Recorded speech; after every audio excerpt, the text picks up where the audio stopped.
Before I introduce our speakers, each of whom has influenced the work of faith in leadership, I'd like to thank the Master of St. Benet's Hall, Professor Richard Cooper, for co-hosting this event with us. Richard will be speaking towards the end of this evening's proceedings. I'm Krish Raval, by the way, for my sins, and I have the privilege of moderating this evening's conversation, of working for Faith in Leadership, and of being a visiting research fellow at St. Benet's Hall. This is going to be an event that explores the personal experiences of our speakers, as well as their insights into the leadership ideas that need to be adopted in this era of accelerating change and uncertainty. I'm expecting an open-hearted and lively discussion and invite you all to pose your questions to Mary and Rajmohan via the Zoom chat function throughout today's event. Incidentally, Mary and Rajmohan have kindly allowed me to dispense with formal titles. If you're able to keep your camera on during the event, we would greatly appreciate that, as it might make this electronic experience a little more intimate. I should add that our event is being recorded and will be posted on both the St. Benet's and Faith in Leadership web channels in due course. Our speakers' biographies only capture a fraction of what makes them remarkable people. Mary was the 8th President of Ireland and served in office for 14 years to heal fractured sectarian relationships on the island of Ireland and between Ireland and Britain. What an honor to introduce her in this, the 100th anniversary year of Irish independence. Rajmohan Gandhi has served as a parliamentarian, journalist, activist, and professor during half a century of trust building and reconciliation. As a historian, he has penned critically acclaimed works, and these have included famous biographies of Muslim icons, as well as those of his maternal grandfather, C. Rajgopalachari, the last Governor General of India, and of course of his paternal grandfather, the Mahatma. It fascinates me that when Mary ended her 2 terms as president, there were many roles she could have assumed. She chose to forsake the trappings of high office, and it would seem all other trappings, to study in Rome, partly in Latin and Italian, for a licentiate and doctorate in canon law. Among her main purposes now is to protect the rights of the child in Catholicism and beyond.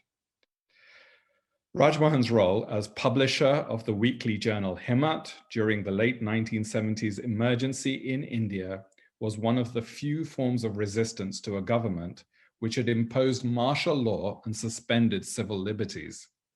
His writings continue to offer truth and wisdom to power, sometimes in the face of the most vicious attacks.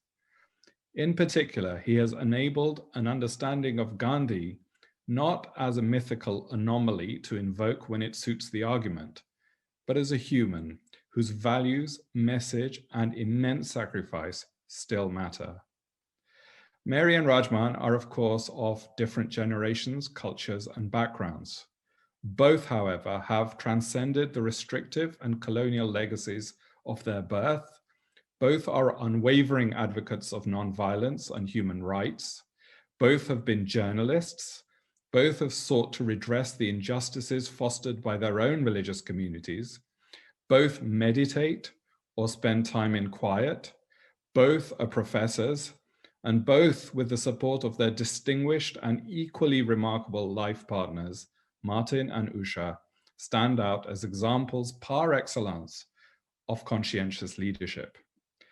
Both disdain pomp and grandeur, and separately, both have admonished my extravagance in trying to secure them taxis when public transport would have sufficed.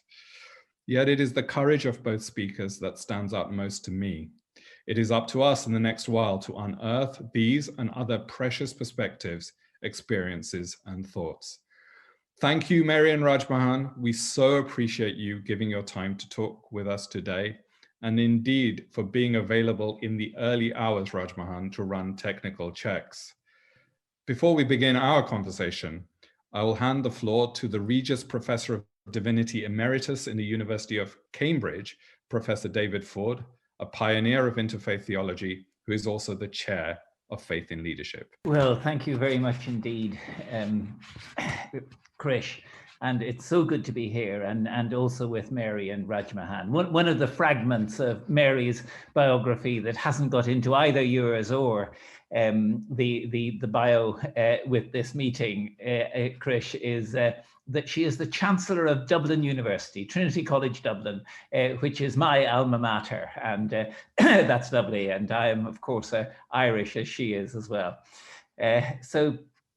I mean, I've been asked to say a little about faith in leadership, which I chair, but whose far more important founding director is Krish Raval. And Krish has led it creatively from its beginning 14 years ago, and it's still developing. And you know, an event like this is just one in a long stream of things that have been happening with us. Now, it seems to me an absolute no-brainer that faith communities need good leadership. That I think we'd all agree that. And what we do mainly in faith and leadership is to have leadership courses for both for younger emerging leaders and also for the more senior ones. And there's a number of quite distinctive aspects of this that we do in faith and leadership. I mean, one of the things is that we have both lay and clerical. In other words, people who are official religious leaders, but also people who lead in all sorts of other areas. And you know, that we've had people from charities and schools and medias and campaigning groups and policy making and local, regional, national figures on our courses. And basically what we are convinced of is that religion is just such an important force in civil society that we really must put a lot of energy into shaping the people who lead the communities. Now, another thing we do is courses both within religious communities, Christian, Muslim, Hindu, Jewish, and Sikh so far, and also between them. And we see it as really important that the leaders of different religious communities communicate across traditions and also hopefully go on from their conversations and understanding to form collaborations of various ways. And that is what has been happening. And I think we're the only group that seriously does that, you know, that is trusted in both those areas, doing things internally with the communities and also between them. And Krish has been a remarkable, and his team, of course, has been a remarkable trust builder in this area for many years. And another thing is that at the heart of our approach is what we call deep-to-deep engagement. That, in other words, we encourage people to share what is really at the core of their faith. We're not largely interested in a sort of lowest common denominator approach. What we want is people to come from the core of their commitment and to try to understand the core of each other's commitments, and then on that basis to engage with each other and hopefully, as I say, to form the longer term relationships. One of the practices we use in this is the practice of scriptural reasoning, which is now going around the world, and you know, where we have intensive conversation around short texts from our different scriptures on a particular topic, and in that way carry on our conversation. And of course that can go on year after year after year because the scriptures are just endless in their possibilities.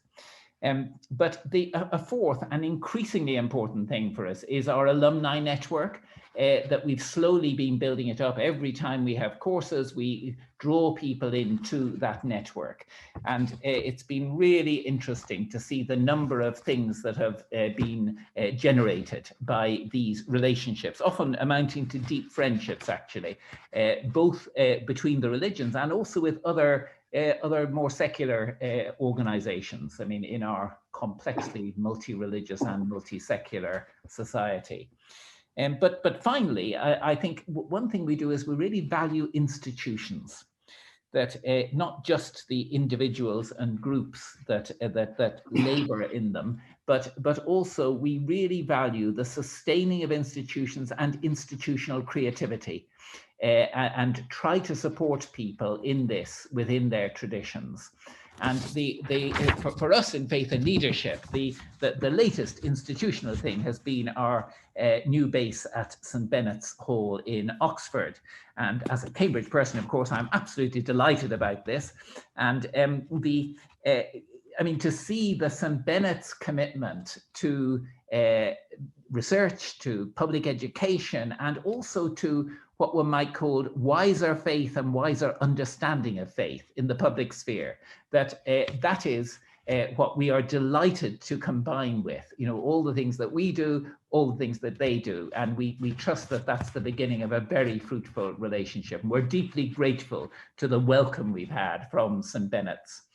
And of course, some Faith and Leadership does all sorts of events like this. And so I now hand you back to Krish. Over to you, Krish. Before we start, I'll explain the format, if I may.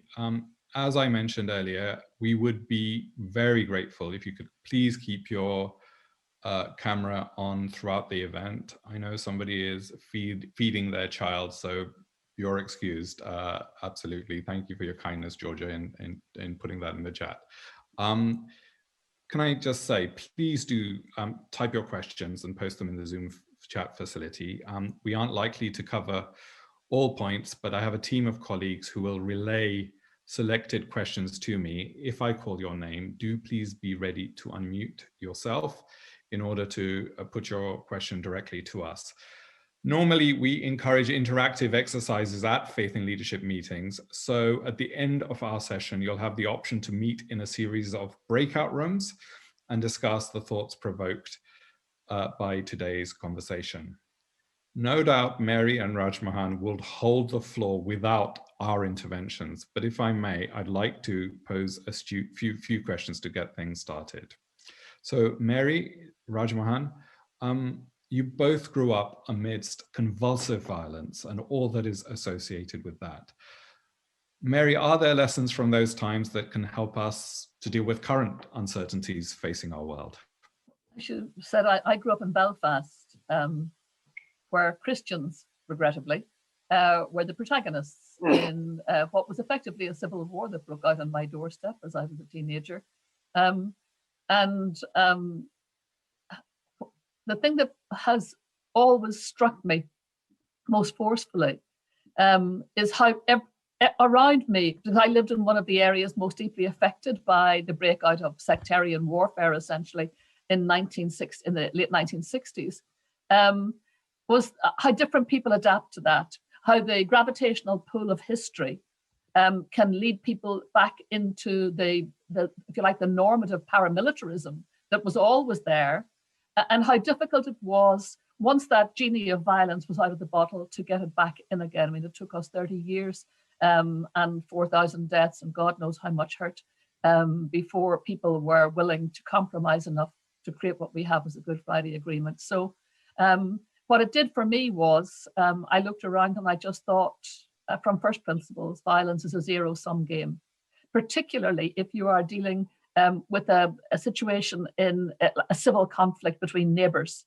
These are people who are always going to be your neighbors.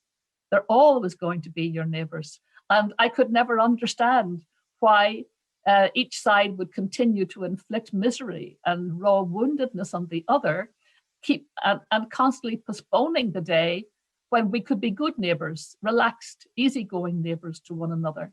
So that's why when I eventually got the chance as president of Ireland, I committed myself to trying to build that culture of good neighborliness, building on, I got involved in intercommunal discussions, in interchurch activity, in ecumenical activity, anywhere Mary, there was an opportunity, to cross.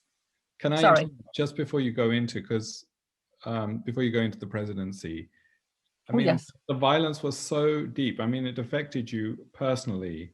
I'm referring to the Shaws, the O'Reillys. Yes, brother. And I was just correct. Sorry. I was just about to say that it was arising. That involvement in cross-community work, and it didn't come into my mind, as an ideology.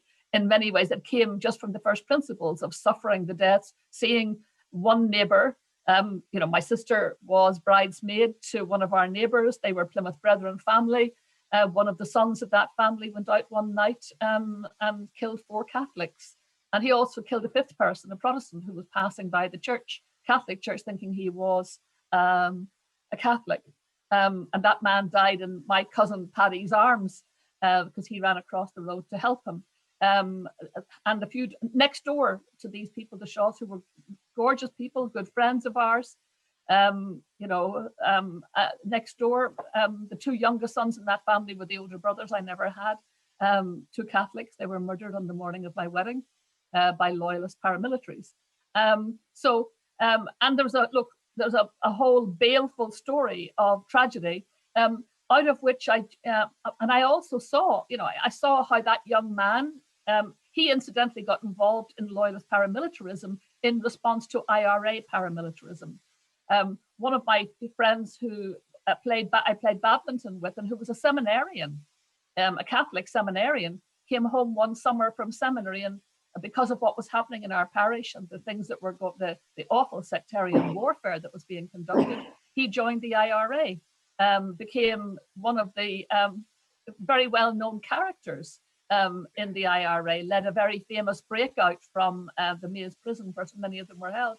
So look, I think that too gave me an understanding of how I needed to stand in the shoes of people who had adapted differently to how I had adapted. I stayed behind the line of peacemaking and behind the law, as it were, even though the law in Northern Ireland was nothing to write home about. I mean, it was a Protestant law for a Protestant people, with a Protestant police force for a Protestant people. It was, to use David Trimble's great expression, Northern Ireland was a cold house for Catholics. But I still felt that that violence was not going to be a resolution. It was not going to be a solution, and that we were always going to have to find a solution some other way. And so I look at those days now as that was the university. It was a far more emphatic intellectual training and emotional and psychological training. It was an education. Honestly, Krish, it's an education I wish I hadn't had. I would have preferred to have grown up in a peaceful and happy society, but I didn't. So, you deal with what God gives you. Absolutely. And Mary, is it, people talk about this era as we're living in an age of uncertainty. My goodness, both you and we'll come on to Rajmohan in a moment, really did live with the uncertainty of violence. Your brothers, you write so movingly, your brother's face was slashed, all of these things. Are there lessons? Are there lessons that can apply from those, from overcoming that history, that situation, that we can usefully apply to the era that we're living in now, do you think? Well, there are lessons, first of all, for those who govern. Do not oppress and drive people to outrageous frustration. That's the first thing. Govern justly, govern equitably. And to those who are frustrated and to those who are righteously indignant at the way in which they are oppressed, learn from the Mahatma. Learn that there are ways of dealing with this that do not involve lowering yourself in many ways to the way in which the oppressor has dealt with you as a person or dealt with your cohort or your people. It's that expression that was used during the campaign, a certain election campaign in America, they go low, we go high. That's the great strength, for example, of the Mahatma, that there is another way of being, there is another way of dealing, even with the most outrageous oppression.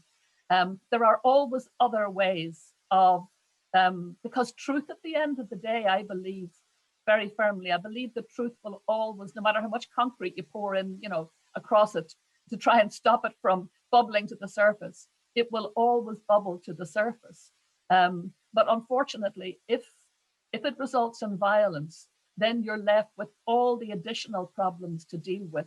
And I think you postpone the day of not so much reconciliation, but you certainly postpone the day of organizing an end point at which you can begin to deliberate the peace.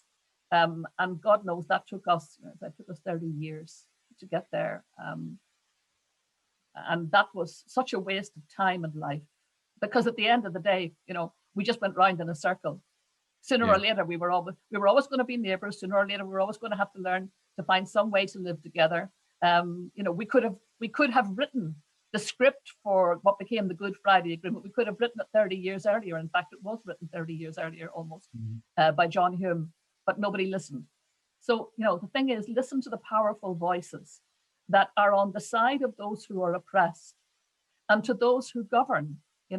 Don't wait until the juggernaut, just cancels you out, as has happened in so many jurisdictions, so many empires that one can think of, including, the church empires that were overrun by juggernauts. And people had, the banging on the door had been going on for decades, for generations. Righteous indignation, righteous demands, ignored, suppressed, not given the dignity of a hearing. And then those who are in charge wondering why it is that the passions build and spill over. And I think what we learned, of course, from the Mahatma is there are other ways beyond lifting the fist or the gun or the knife. Absolutely. And we'll come on to this, Mary. Thank you. I'm just noting, I just want to underline your point about learning, keep on learning. And perhaps there's a parallel about this neighborhood. If one thing COVID has shown is that we are a global village, in a very real sense. Rajmohan, may I turn to you and ask a similar question, just exploring the uncertainty, the deep uncertainty caused by the situation where on that fateful day, 30th of January, 1948, the world lost the Mahatma. You also had your grandfather torn away. You've written very movingly of those times. Could I trouble you to share something of the context of that situation and how that may have molded your work and outlook? Thank you, Krish. And thank you, Mary, very much for speaking from your direct and immediate experiences. Now, if I were to speak about that time, in 1948, that was a long time ago. In some ways, it is an ancient age you are asking me to recall, but in another way, it is something that might have happened yesterday because it is so vivid in my mind. So Delhi, which is where he was killed, is where I was born and where I grew up and where I was living. My grandfather wasn't living there. He was much of the time in British prisons. He was released only shortly before independence was approaching. And then, as the world knows, there were these violent conflicts in different parts of India involving Hindus and Muslims, or Hindus and Sikhs and Muslims. And Gandhi tried very hard, and in some cases very successfully, in other cases not so successfully, to deal with the violence. Then he arrived in Delhi when he was about 76 or so, and I was 10 or 11 or so. And he made frequent visits to Delhi in the last 2 years of his life. So I saw a lot of him during that time. One of the, of course, as I think many know, or those who have seen the movie or read about those days, that he was killed while he was walking to this prayer meeting of his. And these 5 p.m. multi-faith prayer meetings were an interesting and an important part of Gandhi's life. In some ways, Krish, he was the founder of the interfaith movement or the multi-faith movement. And so he was also a very practical person. And so these were very short excerpts from some different religions, prayer songs, or from scripture. So I was 10, 11, and 12. He was 76, 77, 78 during this period, and with my siblings and others, often, not every day, often I was present at these 5 p.m. prayer meetings after our school, my school. And we would walk with him to the prayer site and walk back. It was a short walk, but it was full of banter as we started to walk. And then as we approached the prayer meeting site, we all fell silent. We had to become solemn. And there was a sense of expectancy. And also because of the climate at the time, because I'm speaking of 46, 47, 48, when independence was about to come, or it had come, of course, by the time Gandhi was killed, but partition was also taking place. And it had taken place in August 47, and terrible killings, which the world knows about, on all sides. Muslims were killed by Hindus and Sikhs. Hindus and Sikhs were killed by Muslims. And there was, yes, the opening verse from the Quran, the Al-Fatiha chapter, was recited, a short minute and a half, as part of the multi-faith prayer. And there were, the majority of the participants in these prayers were Hindus, I would say, although some Muslims also would come. And occasionally some Christians, normally Hindus, Muslims, Sikhs. And so during the multi-faith prayer, when the Muslim prayer was recited, sometimes there would be objections and protests. And I was often seated very close to my grandfather as the prayers were taking place and as objections were being uttered and voiced. And so I could see his reaction to those who were unhappy. And I was, although I was 10, 11 or so, I was quite impressed that this old man, my grandfather, was quite courteous and yet firm to those who were raising objections, and often they withdrew their objections. But because of the tension in the air, which I could also sense, though I was very young, it was quite obvious, palpable. And so even the idea that somebody would kill him had crossed my mind. And so I asked myself, would I have the ability to protect my grandfather if he were to be attacked? But on that fateful day, January 30, 48, there was a sporting event in my school. And so I was not present that day. So I was not put to the test. But yes, he was killed. And my brother Ramchandra, who's no more, 2 years younger than me, he and I came from school. And one of my father's aides, Mr. Kali Prasad, met us and took us to where Gandhi was living, told us that he had been shot. Either he did not know or he did not want to tell us that he had been killed. So we arrived in suspense at this place. There was a huge crowd. We got through the crowd with some difficulty. We had to explain that we were his grandsons. And there he was. His body was on a white sheet on this floor,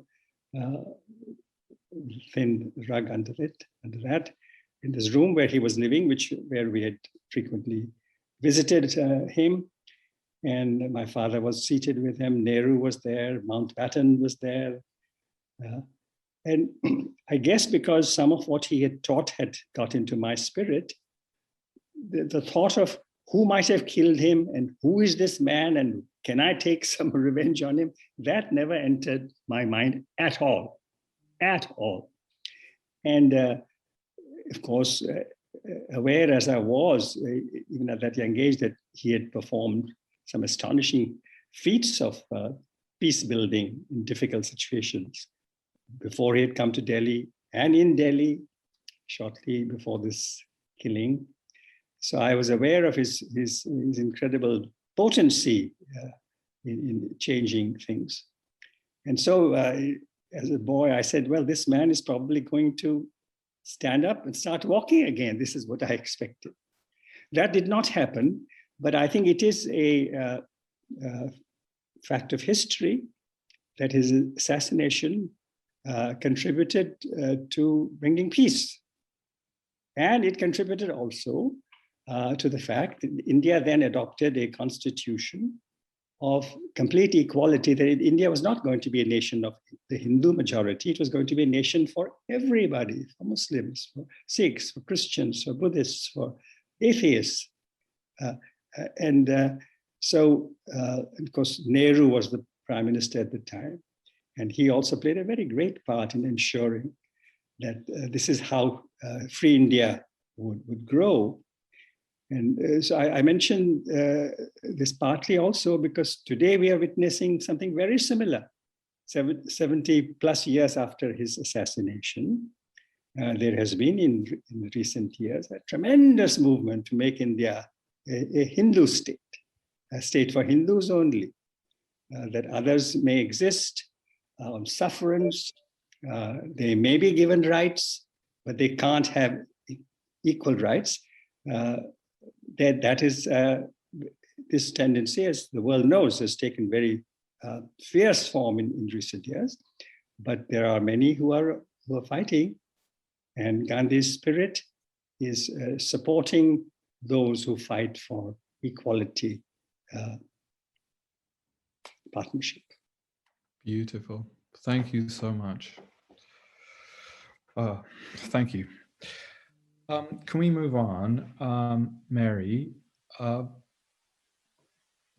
important is the capacity for self-criticism as part of the armory, if I can use that unwise metaphor, of faith leadership?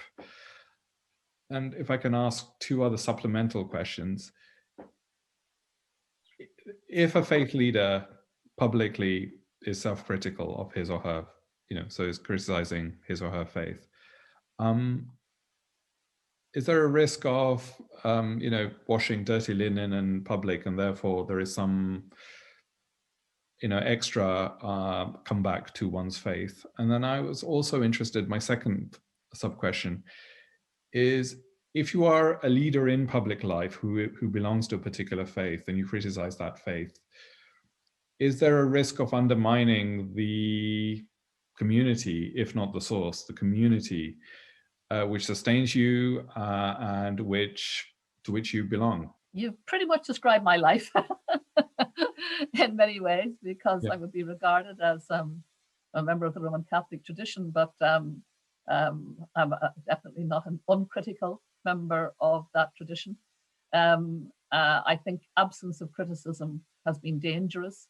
It was the space in which self-righteousness grew.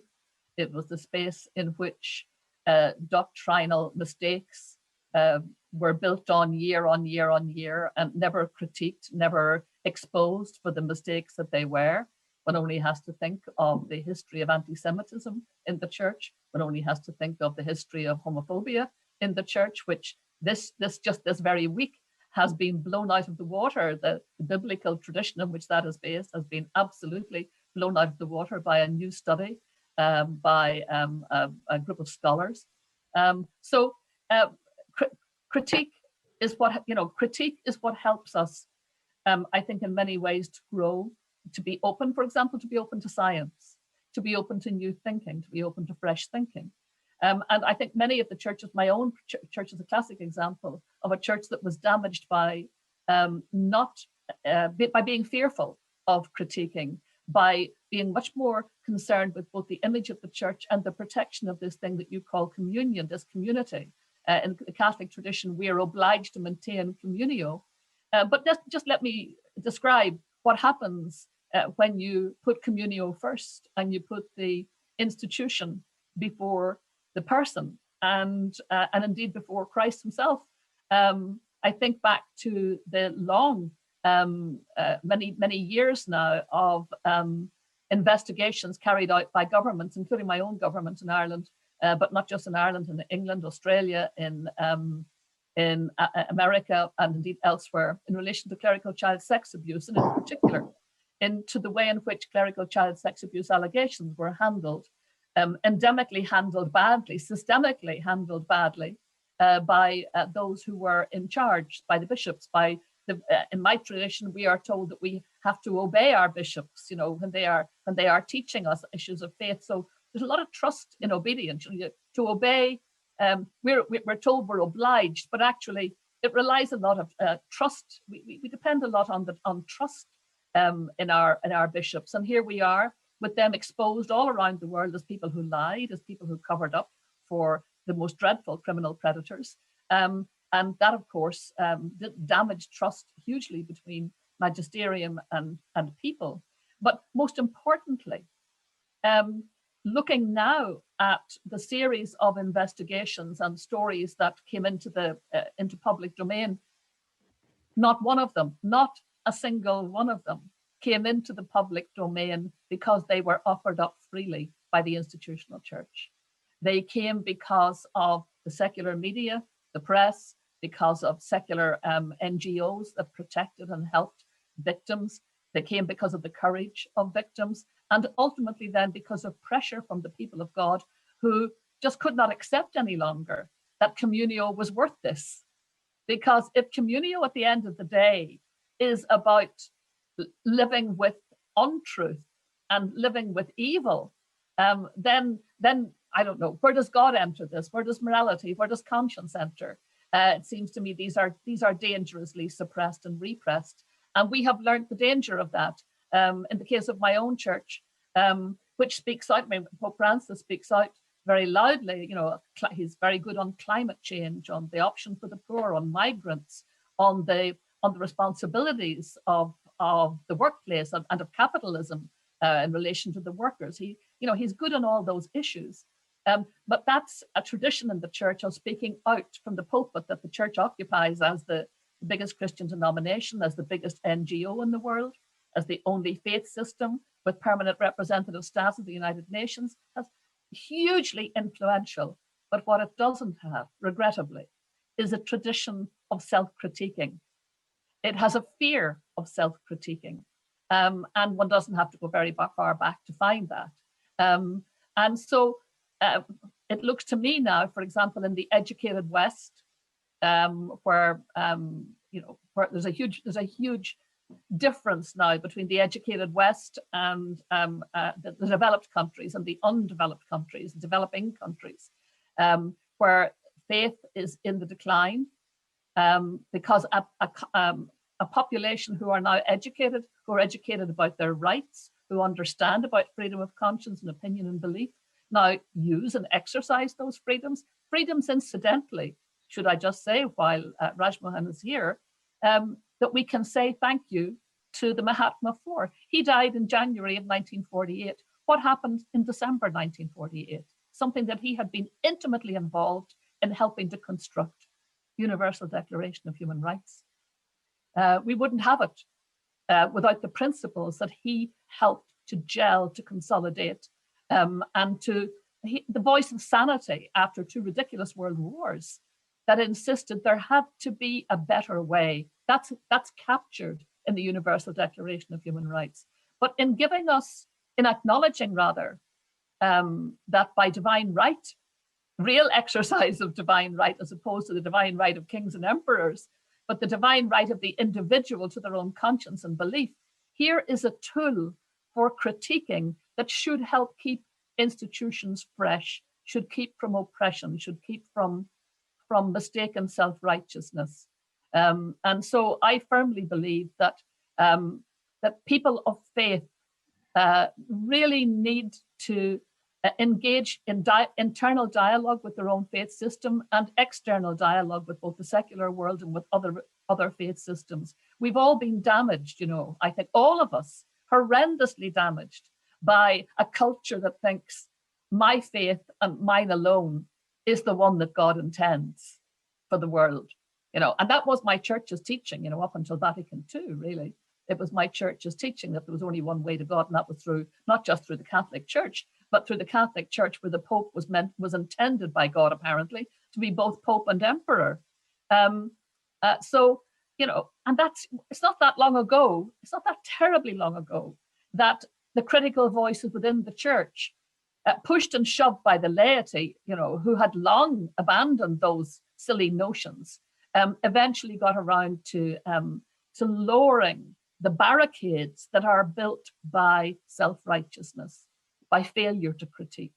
I mean, what does failure to critique do? It closes you off to fresh air, I think of, I think for the Catholic tradition, all we have to do is to look at the papacy, the longest papacy in history of Pius IX, and the Pope who gave us infallibility, papal infallibility, yes, but he also, meanwhile, ended an entire millennium of papal rule as emperor through his own, unrelenting stupidity.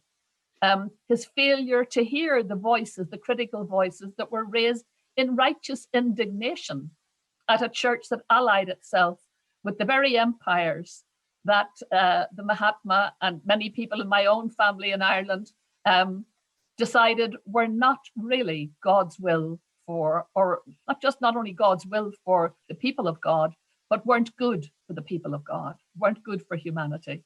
And I'm just bound to say, and yet you are still a practicing Catholic. Well, I still hang in there.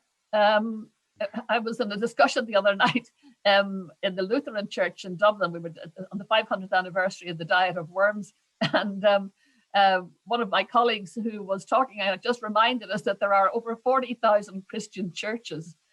And I thought, oh, seriously? I mean, how would you ever manage to get, to put shape on interchurch dialogue? When I think of, what I came from in Northern Ireland, with the fight between Christian denominations there. And I have to say that it made me glad that I was part of the Catholic tradition, which seems, for whatever reason, despite, of course, the Great Western Schism and a few others besides, seems to be able, between arguing and fighting, always somehow to hold a very broad church together. And that's what I hope for, even though I do acknowledge that at this time, many people just walk away. They walk away because they can. And they walk away because the way in which the Catholic Church organizes its membership is just ludicrous. It's absolutely ludicrous. The idea that you take, 84% of us became Catholics, not by birth, but by baptism. I saw the film. Did you see the film? The film of Mary, Queen of Scots. I went to see it with my kids and in a cinema in Dublin. And as the film opens, there's a strap line across the top that says, Mary, Queen of Scots was born a Catholic. And of course, I immediately said, that is theological, canonical rubbish. And my kids were saying, please, Mom, we just want to watch the film. We're all theologically literate here. Please stop. And I got so exercised, I could hardly enjoy the film, thinking they probably spent 4 years making this silly film and they couldn't even get that one fundamental fact right, that you're not born Catholic. We are baptized, and by baptism, we become Catholic. And they argue, and of course, 84% of us are baptized as infants. And infant baptism, any baptism is a very beautiful thing because it says that you're given for nothing, completely gratuitously, this gorgeous gift of grace. You don't have to do anything.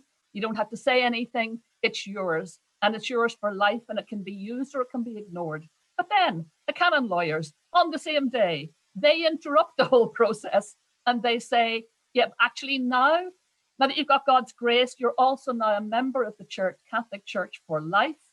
And as a lifelong member, you have these amount of obligations which limit the very things that the Mahatma fought for: freedom of conscience, freedom of opinion, freedom of belief, freedom of religion, freedom to change religion. All of these things that are guaranteed to us because of our human dignity are given to us by God. So for me, that's one of the big problems at the moment, is to be able to argue that position. The church really hasn't managed to get its head around this reality that you cannot say to a 2-week, 2-month, 2-year-old baby who's non-sentient, that you have now actually entered into one of the most fundamentally life-changing, life-altering contracts. And you're now obliged to obey a magisterium that, honestly, I won't obey it. I'm a Catholic and I'm capable of saying, do you see that magisterium? Do you know how many mistakes they've made historically? I reserve the right to say that they can be mistaken. I absolutely reserve the right to say, I will not passively obey that which I know to be rubbish. So that's where I think the future of the church lies, in that great debate that is opening up. I take great heart from the German synod, which it just fills my heart with joy. The people of God who are traveling in a synodal direction in Germany and asking all the right questions. And of course, getting wrapped over the knuckles from the Curia, which is a sure sign they're onto something right. Rajmohan, do you want to comment on the role of religions globally? Thank you, Krish. Yes, I am a practicing Hindu. I'm not a faith leader among the Hindus. Incorrect to say that. I derive inspiration from wonderful, honest prayer songs that speak of human imperfections, human weaknesses, and entreaties to the Almighty to be rescued, to be saved, to be reformed. And these are melodious songs in many cases, from sometimes ancient songs, sometimes modern songs. And for a great many millions of Hindus, it is these prayer songs of honesty and of goodwill and of concern for the stranger, This is what keeps, to the extent that Hindu society still does something positive, useful for itself or for others. It is this spirit that sustains it. But to return to your question about today's Hinduism and the need to reform it, to me the greatest need for, say, India, is where the bulk of the world's Hindus live, and for Hindus worldwide, if I may say so, is for us to recognize that non-Hindus are also absolutely equal. And of course, I don't have to mention the inequalities within Hindu society, the hierarchies, the domination, the cruelties, indescribable they are. But still, we must recognize them. But even if we put those to one side, and we think of the Hindus and the rest of the world, as is true of I think all the great religions of the world, there are some wonderful thoughts in Hinduism too about the commonness of humanity, that the humanity is one. But I'm afraid the unwillingness to accept Muslims and Christians and other non-Hindus as equal citizens of the Republic of India is a tremendous reality today. And this has to be very strongly fought, and is being courageously fought by some, although as the world knows, Hindu nationalists are very strong in India as of now. Although I must mention, the last 2 or 3 or 4 days, there's been some kind of, the wind is to some extent changing, but that is, I won't take time on that. But I think the point I want to say is that apart from just the Hindus, faith leaders of different faiths, I think the questions that faith leaders have to ask is this: exceptions apart, why has faith or religion not bonded people beyond race or nationality? I think that's the question I want to pose, beyond their birth community. So now in the US, which I know also reasonably well, having lived here for many years, apart from India. So, popular Christian churches are bitterly and sharply racially divided. And there is the view among some, and very deeply held view among some Christians in the United States, that the cross, the assault gun, and the US flag are 3 different pictures of the same thing. Mm-hmm. This is a way in which popular Christianity seems to have grown in the United States. the gun, the flag, and the cross are all supposed to be the same. And the shortage of Christian voices using the Christian platform to ask for racial equality, to fight against white supremacy. That is one of the great tragedies and sorrows and one of the unhappy and ugly aspects of modern America. But to return to India, south of India is this beautiful island of Sri Lanka. Used to be called Ceylon in the olden days. Sri Lanka is majority Buddhist. It has a good minority of Hindus, a good minority of Muslims, and a smaller minority of Christians. But there are Christians who speak Tamil, the Christians who speak Sinhala. These are the two great ethnic divides. And the world knows of the Tamil-Sinhala conflict. But the Christians go into the Tamil tent or the Sinhala tent. There is no Christian tent into which all the Christians go. So the racial divide, the ethnic divide has not been bridged by the Christian faith. And the same is true, although there are not many Buddhist Tamils, the Buddhists in Sri Lanka all seem to be Sinhala speaking. But whether it is Buddhism, whether it is Christianity, whether it is Islam, whether it is Hinduism, Judaism, why has religion not managed to deal with national and racial and class divides? This is a question also for faith leaders to ask. Thank you, Rajmohan. So we are a community of faith leaders here. So if one of you want to answer that question, I'd be very grateful. I am, of course, a facilitator of faith leadership, so not a faith leader myself, but I know that some of our alumni are here. So please do, and push back, please, if this is your chance to do that. Is that okay, Mary, Rajmohan? If by all means, yeah. Absolutely. So I'm going to ask one set of questions to both of you, and then following their replies, I'll open it up to the floor.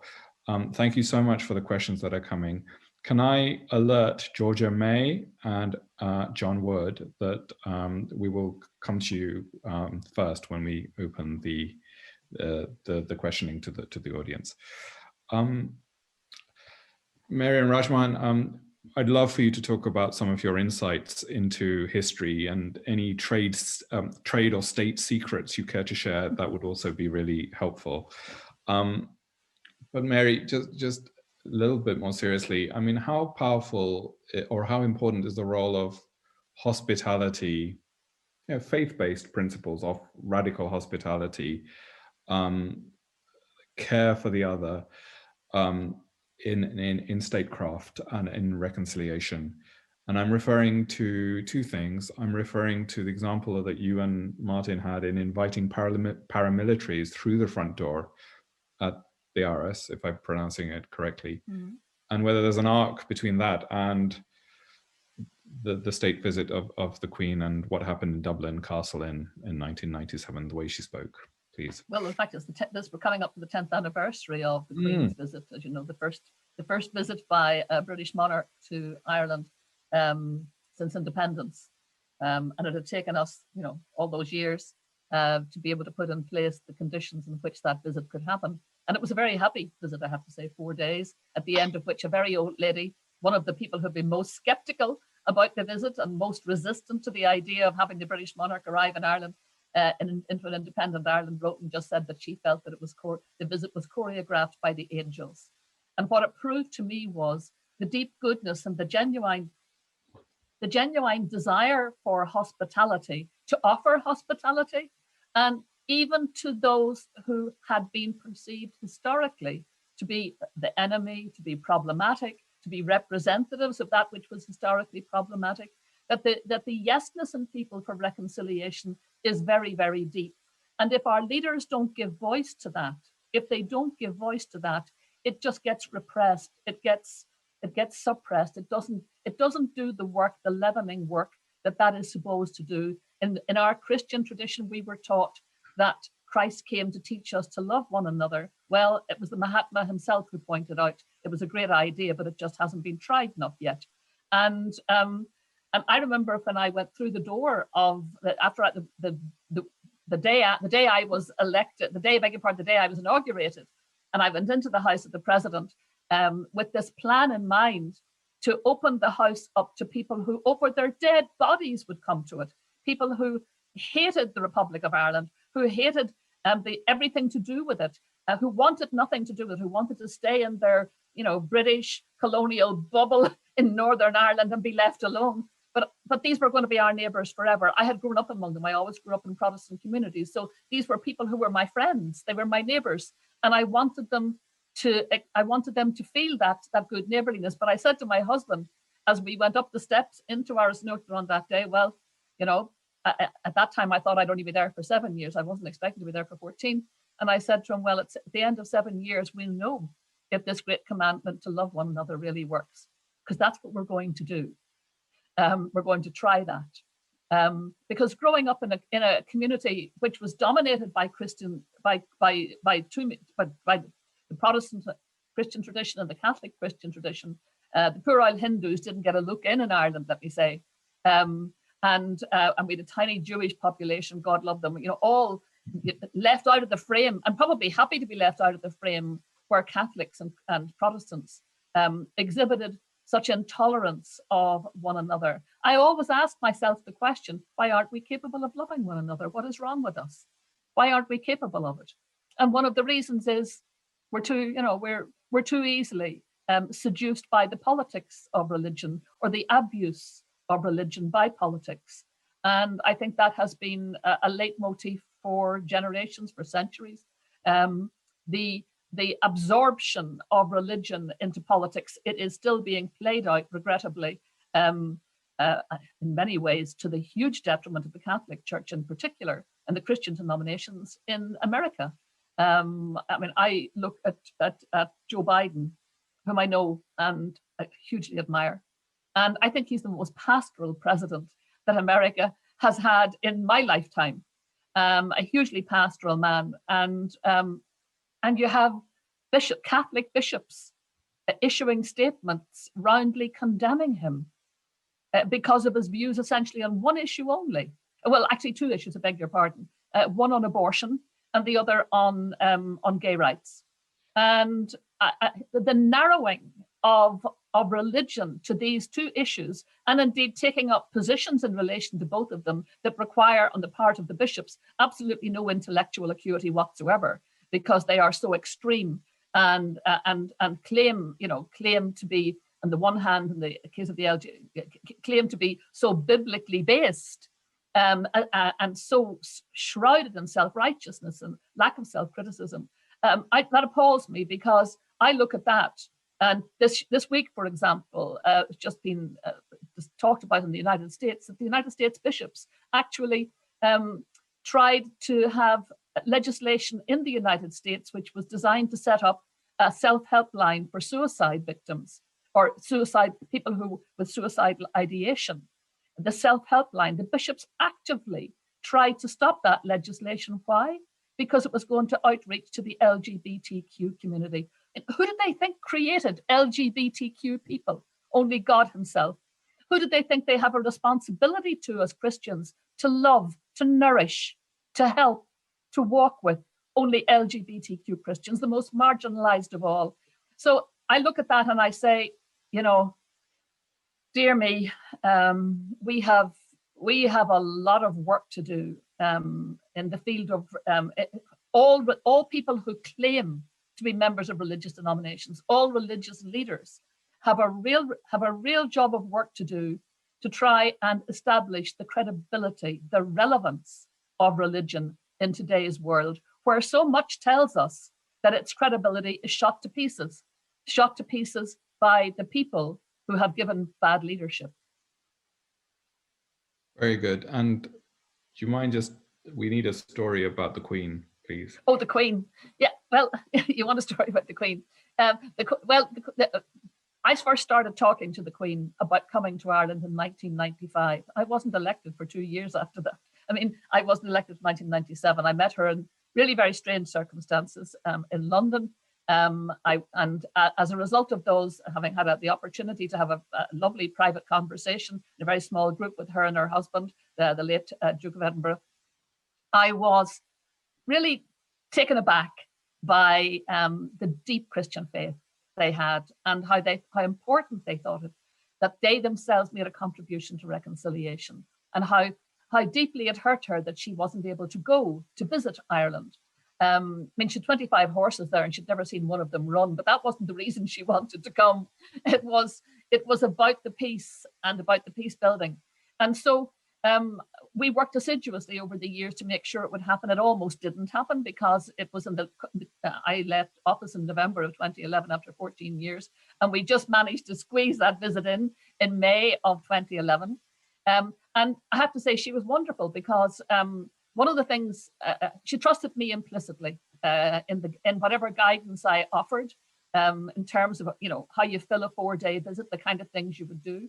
And one of the things that I suggested to her was that she might try to use the Irish language, just a few words. And there was a lot of hesitancy around that, to be honest, because the fear would be that the British government had done everything in its power to, particularly during the 19th century, to terminally damage the Irish language, and darn near succeeded.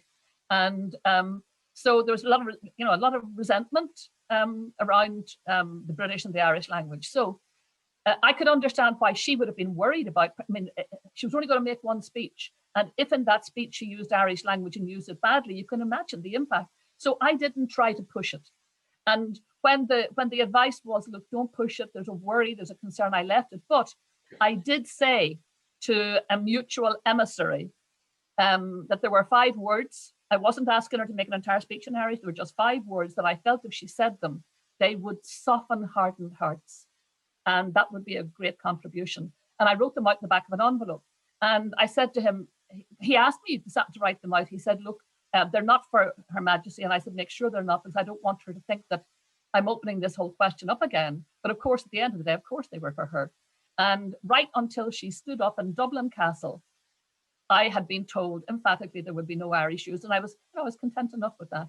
And then with a twinkle in her eye, she got up, and from her bag, she took out a speech, and there were my 5 words at the start of the speech.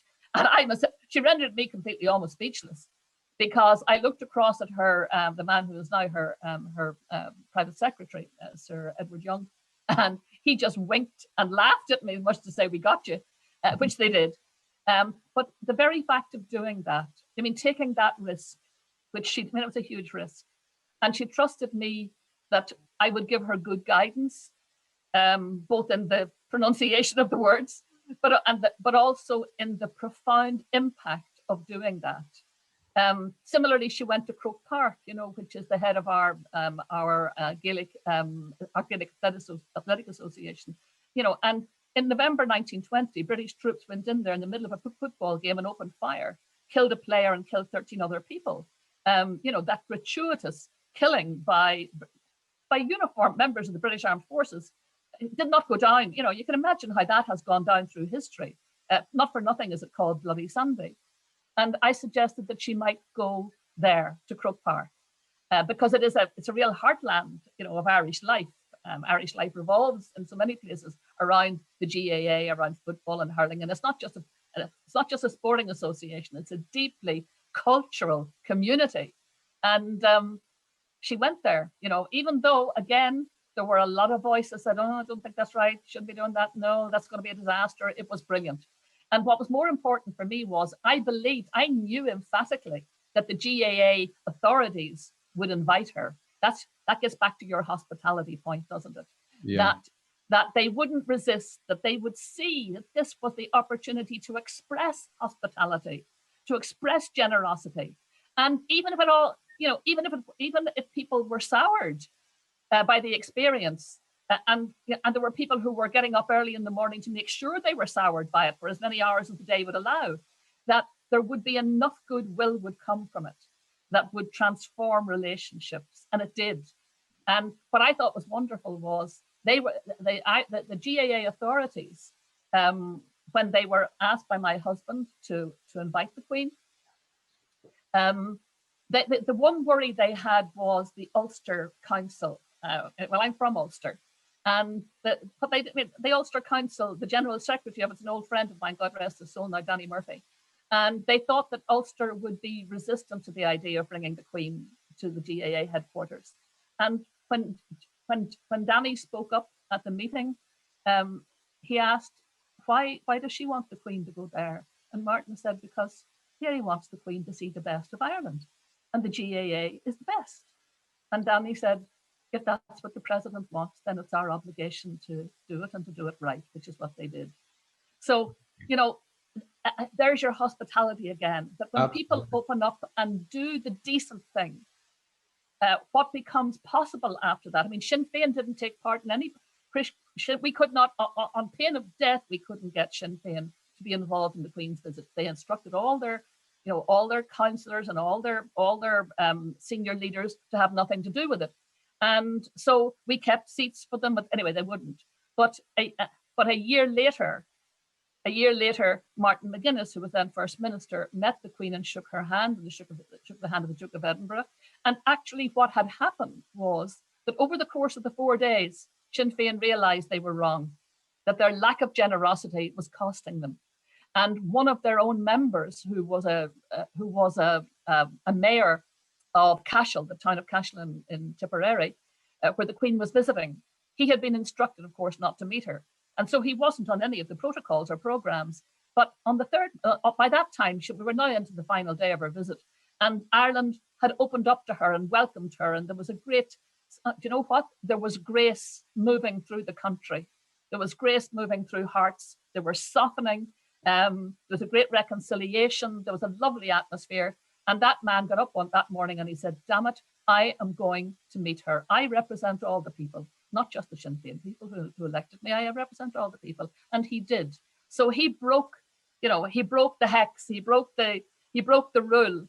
And that too, it said to me what the gift that hospitality is. Like for 14 years we were in the Irish, Martin and I, you know, we ate for Ireland, inviting people into our company, not to talk hard politics at all, but knowing that there was a day coming when hard politics would have to be talked. But so to create friendships, to create a culture of good neighborliness, so that on the days whenever there did have to be hard talk, and I wouldn't be involved in it, but there would be hard talk, that they would know they were among friends and people who wished them well. And there wouldn't be that constant inclination, which had always been the case up to then, of breakdown, walk away, you know, them's and us'ns. There would be something new. And indeed, one of the big things that had made a difference was Her Majesty the Queen and I, in 1998, we went together to Messines in Belgium for the opening of a new peace park dedicated to the Irish who had fought in the First World War. And there was a story that had been completely told the wrong way up, if you like. Yeah. The Irish Catholic nationalist tradition ignored the fact that, you know, that tens and tens of thousands of Irish Catholic nationalists fought in British uniform, and many of them died.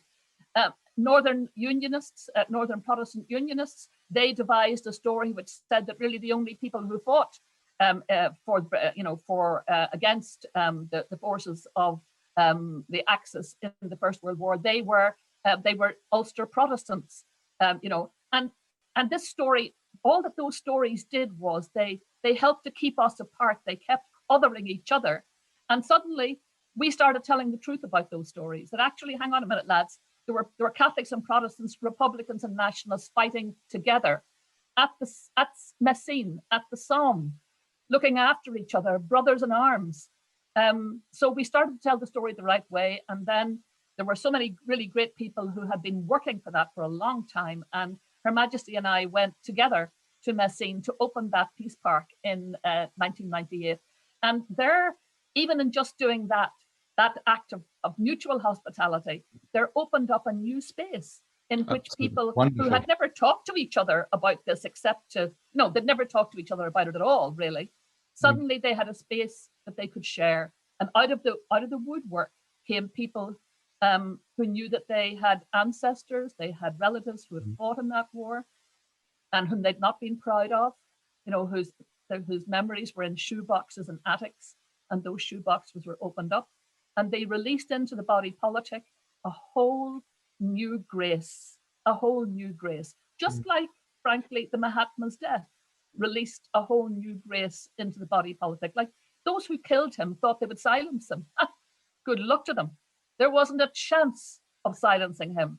His voice became more enduring. When you think, of George VI himself, when you think of George VI, just picture it, just saying that, but that mankind was damaged by his death, was devastated by his death. You begin to realize the power and the grace that flows from truth. Thank you, Mary. And for another time is what the Queen said to you about the Reverend Ian Paisley in the car. We're not going to going there. We're not going there.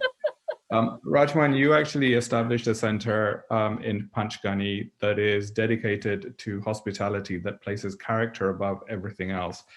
I'm delighted that friends from Asia Plateau are joining us on this call.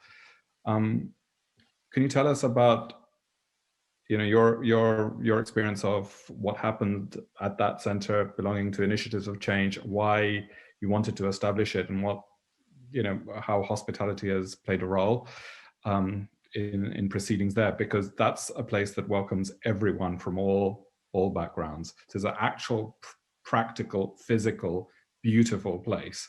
There's a confluence of the different traditions and no tradition of India. Yes, well, I hope that Dr. McAleese would visit that place one of these days, and others also who are take part in this conversation, this event. I would extend to them also a welcome to Asia Plateau in Panchgani, in the hills of Western India, not very far from Mumbai, not very far from the city of Pune. And it is a place where people of many faiths and people of no faith, people from many countries, have over the decades been coming and finding friendship and finding something that they can do together. And it also tries to do something for the villages nearby who are in very great need. And of course, currently during the COVID situation, also that place too has been affected, and people there have tried to be of assistance to people in the neighborhood.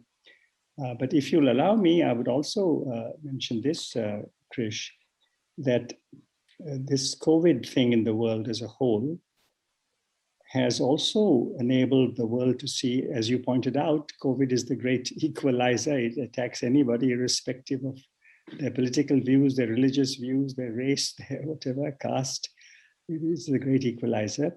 And also the world has seen here in the United States and in India, people of different religious groups, different ethnic groups have served. It's another kind of hospitality, service to those in need, in very great need. And that has also contributed, I think, quietly to our understanding that humanity is one. And to me, people of Indian origin, Pakistani origin, Muslims, Hindus, of course, Christians and Jews, working in the healthcare sector and serving the people in need. And likewise in India in recent weeks, as you also may have noticed, Krish, that there have been these amazing stories, the Sikh Gurdwara making oxygen cylinders available to people in the Delhi area who have dying for lack of oxygen, which is also a hard fact of today's world. And the many stories in different parts of India of very humble Muslims assisting in the cremation of great many Hindus killed because of COVID. There's a shortage of wood for cremation, and shortage of people who will be helping in the cremation. And many Muslims have volunteered quietly to assist in the last rites of the Hindu dead. So this too is happening in the world, which we can take note of. Thank you so much. Can I also just now alert Professor Cooper to be ready for your final word. I just want to say thank you both. Chairing this event and hearing the two of you speak this evening has been a real privilege, and thank the audience. I'm so sorry that you've made so many questions, you've written so many questions, and so many of them have gone unanswered. So when President McAleese and Professor Gandhi come to London, which I hope they will one day, when they come to my home for dinner, as they both have, all of you are invited to join. So you can come. Better warn your mum. Yes, I will. I'll have to help her in the kitchen again. Right. Thank you so much. Professor Richard Cooper, Master of St. Benet's Hall, please.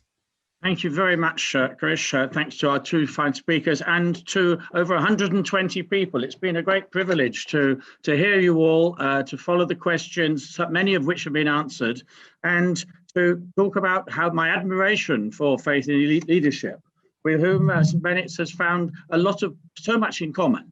We're both communities that have created a community which have a unity of purpose in welcoming all faiths and none, where people learn to respect different cultures. Benet's is very international, like Faith and Leadership, very diverse, and it has, during COVID, has had a dreadful job in order to try to maintain that diversity, that community, with people isolated in their bubbles all around the world. And yet now with the unlocking, there's a chance of getting these people back together. What we try to offer, as Faith and Leadership does, is a chance for future young leaders to learn from each other before they go into the public sphere. And that meeting of cultures, as we've been learning this evening, does not require a negation of one's own culture or faith. It offers a chance for individuals to learn and whilst they study. And that first letter of the rule of St. Benedict, listen, that listening to each other and learning from each other and questioning certainties seems to be such a key element. Community is so important with us, and it clearly is with the Faith and Leadership community. But as so is that element which is hospitality, which we've been talking about so much. That idea of welcoming the others, concern for the stranger, seems to be so important, so that there can be discovery ways to go for that other Benedictine objective, which is peace. Students here, as those on your courses, learn self-criticism, avoid self-righteousness, and learn dialogue and open-mindedness. We share many values together with Faith and Leadership, whose work I greatly admire, and to stimulate the dialogue which they do. And we look forward to a program of activities after this unlocking, where we can invite you all. And I hope that future activities, as this one has been, will also be choreographed by an angel. Thank you very much.